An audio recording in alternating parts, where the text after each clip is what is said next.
the National Weather Service Emergency Warning System from Atlanta, KEC-80. This test is conducted at approximately 11:30 each Wednesday morning, weather permitting.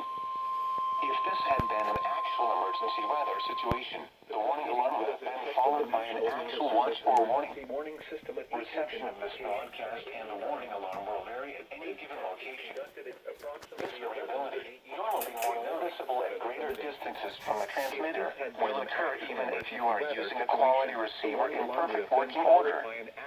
To provide the most consistent warning service possible, the warning alarm will normally be activated for warnings in selected watches within a 40-mile radius of your transmitter. This area includes the following counties in the Atlanta listening area: Cherokee, Clayton, Cobb, DeKalb, Douglas, Fayette, Forsyth, Fulton, Gwinnett, Henry, Newton, Rockdale, and Walton.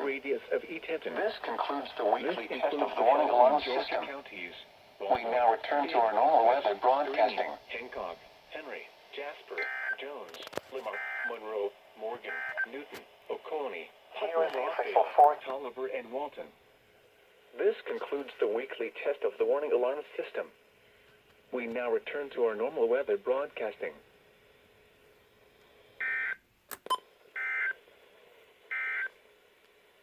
Here is the official